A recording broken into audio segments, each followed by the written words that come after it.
तो जैसा कि हम सभी ने कहा था कि कृषिकाल एग्रीकल्चर इंस्टीट्यूट की तरफ से आज यानी 7 तारीख से अपनी क्लासेस क्या होंगी, स्टार्ट हो जाएंगी, है ना, MPPAT 2025 के लिए। यानी कि इस साल जो भी बच्चे 12वीं का एग्ज़ाम प्रिपेयर कर रहे हैं, यानी अगले साल 2025 में जो एग्ज़ाम देंगे वही बच्चे क्या होंगे, PAT के लिए एलिजिबल होंगे, है ना।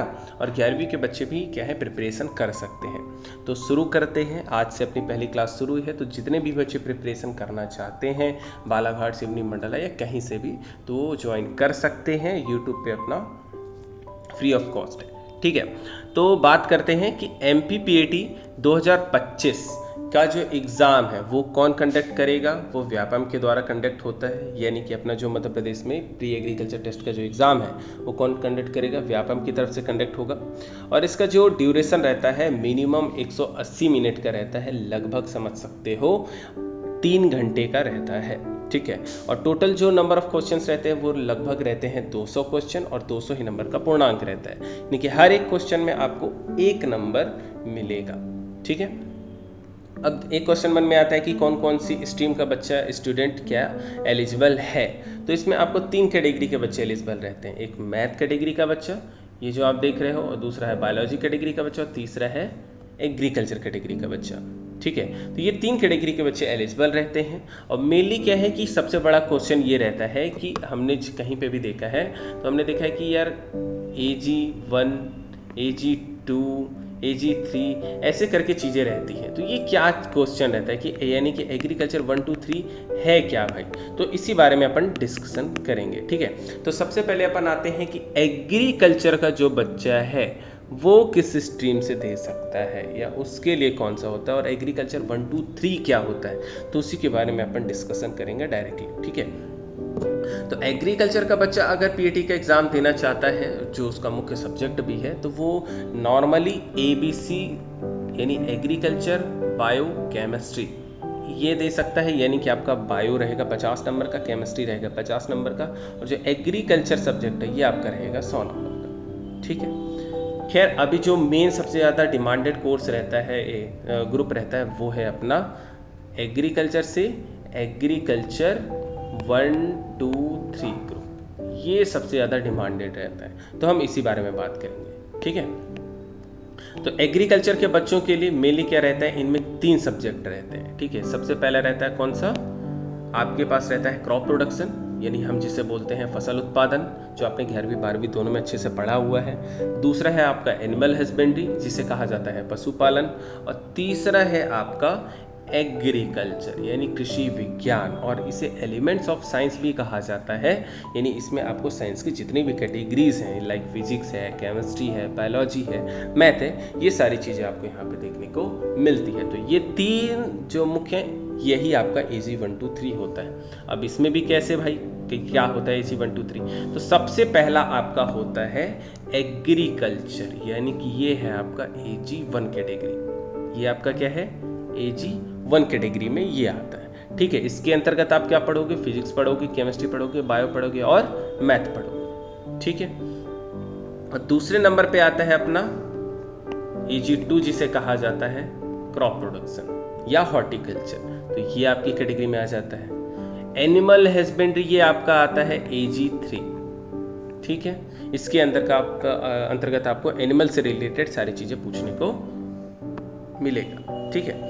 तो इस तरह से आपको कितना क्रॉप प्रोडक्शन है, आपके 50 क्वेश्चन बनते हैं, ठीक है, जो 50 नंबर के रहेंगे।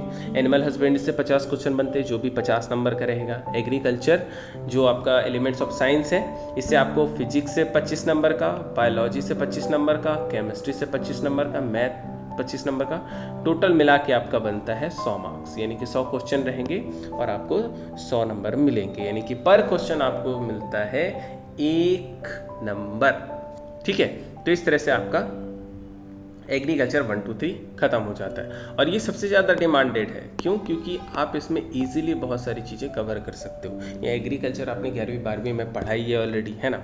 फिजिक्स आपको 25 का नंबर का पढ़ना है, 100 नंबर ही मुख्यतः क्या होता है, मेन रहता है। OBC कैटेगरी से कट ऑफ लगभग जाता है 120 के आसपास, है ना, जो अच्छा खासा जाता है। और SC/ST का 90-95 उठाता है। तो आप अगर अच्छे से पढ़ लेते हो 100 नंबर का भी, तो आपका अच्छा खासा सिलेक्शन हो जाता है, ठीक है। तो एग्रीकल्चर 1 2 3 क्लियर हो गया, ठीक है। चलो अब दूसरा आता है कि मैथ कैटेगरी के बच्चे क्या कर सकते हैं। तो मैथ कैटेगरी का बच्चा भी एग्रीकल्चर 1 2 3 से ग्रुप से एग्जाम दे सकता है, लेकिन अगर वो मेन अपने स्ट्रीम से जाना चाहेगा या अगर वो क्या है मैथ सब्जेक्ट लिया हुआ है उसी से देना चाहता है तो उसको मिलेगा फिजिक्स 50 क्वेश्चन 50 नंबर के, ठीक है। केमिस्ट्री 50 क्वेश्चन 50 नंबर के। मैथ उसका जो मेन तौर पे आएगा वो है आपका 100 नंबर का, यानी कि मेन जो सब्जेक्ट है वही आता है आपका 100 नंबर का। 100 क्वेश्चन रहेंगे और 100 मार्क्स आपको मिलेंगे, ठीक है। तो मैथ वाले बच्चे के लिए, तो मैथ वाले बच्चे अगर चाहें तो वो PCM यानी फिजिक्स केमिस्ट्री मैथ से दे सकते हैं, या अगर ये चाहें तो एग्रीकल्चर 1 2 3 से एग्ज़ाम दे सकते हैं। मतलब ये ग्रुप है, PCM ग्रुप से दे सकते हैं या एग्रीकल्चर 1 2 3 से एग्ज़ाम दे सकते हैं, ठीक है। इतना क्लियर हुआ। अब बायो के बच्चे हैं, तो बायो के बच्चे का भी सेम जैसा मैथ है, तो वहाँ पे क्या है फिजिक्स अपनी कितने नंबर की आ जाएगी 50 question 50 marks, chemistry 50 question 50 marks, biology जो है वो आएगी आपकी जो मेन आपका सब्जेक्ट है 100 नंबर का क्वेश्चन रहेगा एक एक नंबर का और 100 मार्क्स आपको मिलेंगे। इस तरह से आपका टोटल 200 मार्क्स का एग्जाम होगा बायो वाले बच्चे का। और सेम बायो का बच्चा भी अगर चाहे तो वो PCB से तो अपना दे सकता है, और अगर ये चाहेगा तो ये ABC यानी एग्रीकल्चर बायो केमिस्ट्री से दे सकता है या एग्रीकल्चर 1 2 3 इससे भी एग्जाम दे सकता है, ठीक है। तो टोटल कितने ग्रुप हो गए अपने पास, PCM मैथ वाले बच्चों के लिए, PCB बायो वाले बच्चों के लिए। अब ये जो दोनों ही कैटेगरी के बच्चे ये दोनों ही ये वाली कैटेगरी से एग्जाम दे सकते हैं, ये वाले ग्रुप से भी एग्जाम दे सकते हैं। मतलब अगर इससे नहीं देना चाहेंगे तो वो ABC यानी एग्रीकल्चर बायोलॉजी केमिस्ट्री से एग्जाम दे सकते हैं, जहाँ पे एग्रीकल्चर आपका 100 नंबर का रहेगा, बायोलॉजी आपकी 50, केमिस्ट्री आपकी 50, और चाहे वो PCA से फिजिक्स केमिस्ट्री और एग्रीकल्चर से भी एग्जाम दे सकते हैं, ठीक है। या वो एग्रीकल्चर 1 2 3 से भी एग्जाम दे सकते हैं। लेकिन अगर कहा जाए एग्रीकल्चर के बच्चे, तो एग्रीकल्चर के बच्चे मुख्य तौर पे वो दे सकते हैं एग्रीकल्चर 1 2 3 से, और ये बच्चे PCA से भी दे सकते हैं और ये बच्चे ABC से भी दे सकते हैं।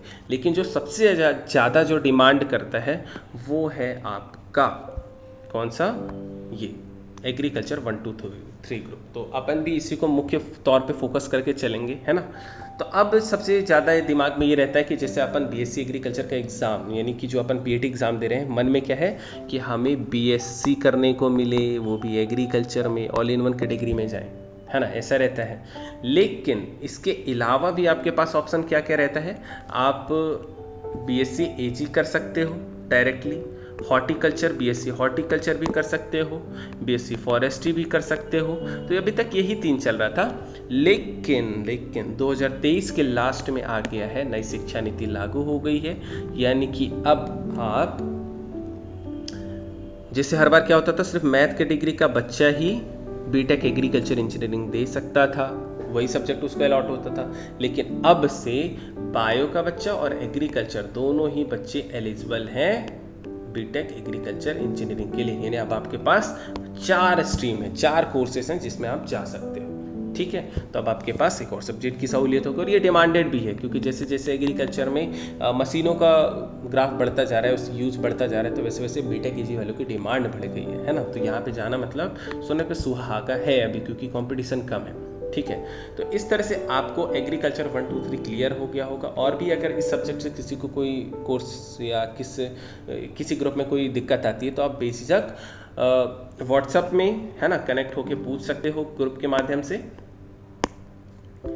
या आप कमेंट में भी पूछ सकते हो, तो आपको वैसा रिप्लाई दे दिया जाएगा, है ना।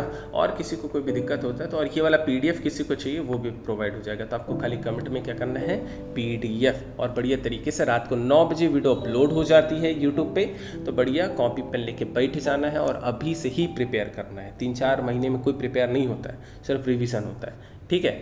तो आप लोग प्रिपेयर करो बढ़िया, है ना। तो अपन मिलते हैं रात को 9 बजे, ठीक है। चलो।